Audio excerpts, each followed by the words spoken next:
गौतम बुद्ध के समय में वैशाली राज्य में एक प्रसिद्ध गणिका रहती थी जिसका नाम आम्रपाली था।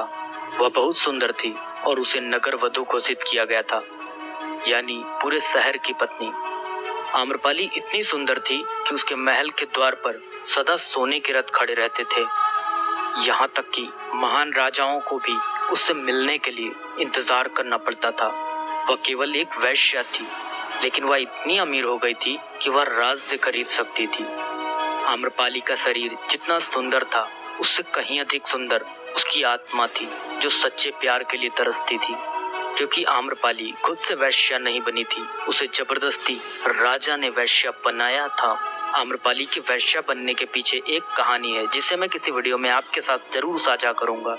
आम्रपाली अपने ग्राहकों को बहुत प्यार करने का दिखावा करती थी, क्योंकि उसे इसके लिए भुगतान किया जाता था, लेकिन अंदर से वह उनसे बहुत नफरत करती थी, क्योंकि वह सभी उसका इस्तेमाल एक भोग की वस्तु के रूप में करते थे, एक इंसान के रूप में उसका सम्मान नहीं करते थे।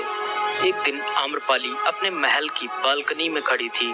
अचानक उसने अपने महल के सामने से एक युवा बौद्ध भिक्षु को गुजरते हुए देखा, जिसके पास कुछ भी नहीं था सिवाय एक भिक्षा पात्र के, लेकिन उसके पास जबरदस्त जागरूकता थी और लोगों को खुद की ओर आकर्षित करने की अद्भुत शक्ति थी। जब युवा बौद्ध भिक्षु ने ऊपर की तरफ देखा तो आम्रपाली उसे देख रही थी। युवा भिक्षु ने आम्रपाली की ओर देखते हुए बेहद सम्मान भाव के साथ आम्रपाली को प्रणाम किया।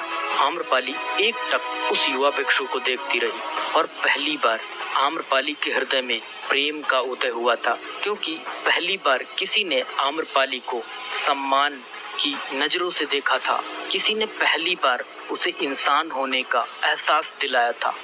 आम्रपाली तुरंत सीढ़ियों से नीचे उतरी और बाहर आकर उस युवा बौद्ध भिक्षु के पैर छुए और कहा, भंते, कृपया आज के दिन आप मेरे मेहमान बने और मेरे महल में चलकर भोजन स्वीकार करें। आगे आम्रपाली ने कहा, कृपया मेरे निमंत्रण को ना कहें, क्योंकि पहली बार मैंने किसी को निमंत्रण दिया है। मुझे हजारों बार राजाओं और सम्राटों द्वारा आमंत्रित किया गया, लेकिन मैंने कभी किसी को आमंत्रित नहीं किया है। यह मेरा पहला निमंत्रण है। युवा भिक्षु ने सम्मान पूर्वक आम्रपाली का निमंत्रण स्वीकार करते हुए भोजन ग्रहण किया।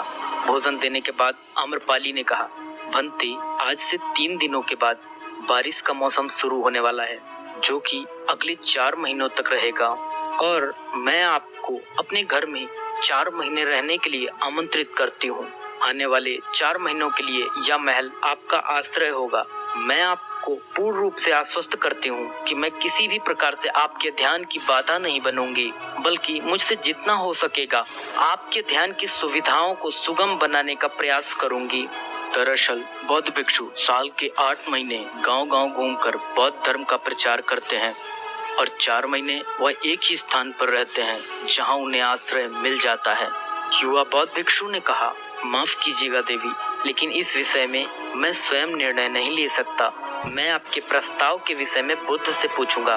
अगर वह मुझे अनुमति देंगे तो मैं आपके महल में आश्रय अवश्य ग्रहण करूंगा। इतना कहकर वह बौद्ध भिक्षु वहां से चला गया। इससे पहले कि वह युवा भिक्षु बुद्ध के पास पहुंचता और आम्रपाली के प्रस्ताव के बारे में कुछ बताता, उससे पहले वहां पर मौजूद अन्य भिक्षु बुद्ध के पास पहुंच गए और बुद्ध से कहा, बुद्ध, आप उस युवा भिक्षु को रोकिएगा। आम्रपाली ने उसे 4 महीने रहने के लिए अपने घर बुलाया।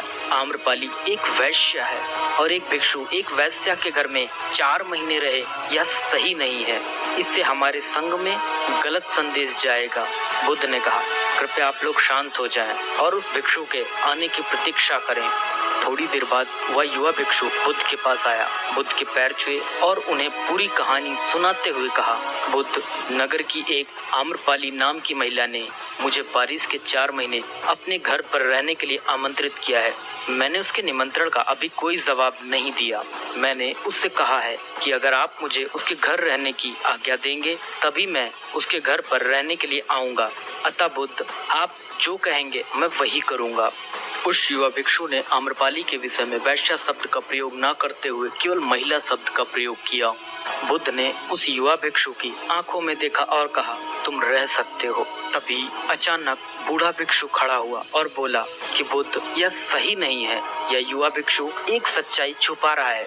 इसका कहना है कि एक आम्रपाली नाम की महिला ने अपने घर पर रहने के लिए आमंत्रित किया है, लेकिन वह एक महिला नहीं है, वह एक वैश्या है। बुद्ध ने कहा, मैं जानता हूँ, और क्योंकि इसने वैश्या शब्द का प्रयोग नहीं किया, इसका अर्थ है इसके मन में उसके लिए सम्मान का भाव है, इसलिए मैं इसको वहाँ रहने की अनुमति दे रहा हूँ। वहाँ मौजूद हजारों भिक्षुओं को विश्वास नहीं हो रहा था कि बुद्ध ने एक युवा भिक्षु को एक वैश्या के घर में रहने की अनुमति दे दी है। अगले 3 दिनों के बाद वह युवा भिक्षु आम्रपाली के घर रहने के लिए चला गया। उसके जाते ही वहाँ पर उपस्थित अन्य भिक्षु उसके विषय में तरह तरह की बातें बनाने लगे। बुद्ध ने सभी को शांत करते हुए कहा, मुझे मेरे भिक्षु पर विश्वास है। मैंने उसकी आंखों में देखा है कि उसके भीतर तनिक भी भोग की इच्छा नहीं थी। अगर उस भिक्षु का ध्यान गहरा है तो वह आम्रपाली के हृदय को परिवर्तित कर देगा, और अगर भिक्षु का ध्यान गहरा नहीं है तो आम्रपाली अपने शारीरिक आकर्षण से भिक्षु को परिवर्तित कर देगी। यह एक प्रश्न है ध्यान और शारीरिक आकर्षण के मध्य, जिसका उत्तर हमें 4 माह के बाद मिलेगा। बुद्ध की बात सुनकर वहां उपस्थित भिक्षुओं ने कहा कि बुद्ध उस युवा भिक्षु पर बहुत अधिक भरोसा करके अनावश्यक जोखिम उठा रहे हैं। वह भिक्षु युवा है और आम्रपाली बहुत सुंदर है। समय प्रारंभ हुआ, वर्षा ऋतु गई, 4 माह बीते और वह युवा भिक्षु वापस आया। उसने बुद्ध के पैर छुए और उस युवा भिक्षु के पीछे आम्रपाली भी आई। उस युवा भिक्षु ने आम्रपाली का बुद्ध से परिचय कराते हुए कहा, बुद्ध, यह आम्रपाली है और यह आपसे दीक्षित होना चाहती है। यह एक अनोखी महिला है। यह न केवल सुंदर है बल्कि इनकी आत्मा उतनी ही शुद्ध है जितनी आप कल्पना कर सकते हैं।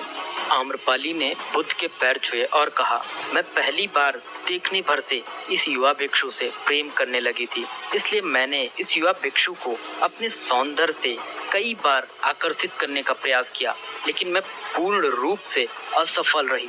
इसके बजाय इस युवा भिक्षु ने मुझे ध्यान के प्रति जागरूक किया और यह एहसास कराया कि वास्तविक जीवन भोग नहीं अपितु ध्यान है। इसलिए बुद्ध, मैं अपनी सारी संपत्ति आपके भिक्षुओं को दान में देना चाहती हूँ और शेष जीवन ध्यान में बिताना चाहती हूँ। इसके बाद आम्रपाली बुद्ध के शिष्यों में पहली महिला हुई जिन्हें आत्मज्ञान की प्राप्ति हुई। बुद्ध ने अपने पंथ के सभी शिष्यों से कहा, यदि तुम वैश्याओं की संगति से डरते हो तो उसका उस वैश्या से कोई लेना देना नहीं है, बल्कि वह डर तुम्हारे बेसुध मन की उपज है, क्योंकि तुमने अपनी कामुकता को दबा दिया है और कामुक ऊर्जा को दबाया नहीं जा सकता, इसे केवल रूपांतरित किया जा सकता है। आज की वीडियो में इतना ही। यदि ये जानकारी पसंद आई तो वीडियो को लाइक और शेयर करना ना भूलें। यदि यूट्यूब चैनल पर नए हैं तो चैनल को सब्सक्राइब करें। मिलते हैं नए दिन नई जानकारी के साथ। धन्यवाद।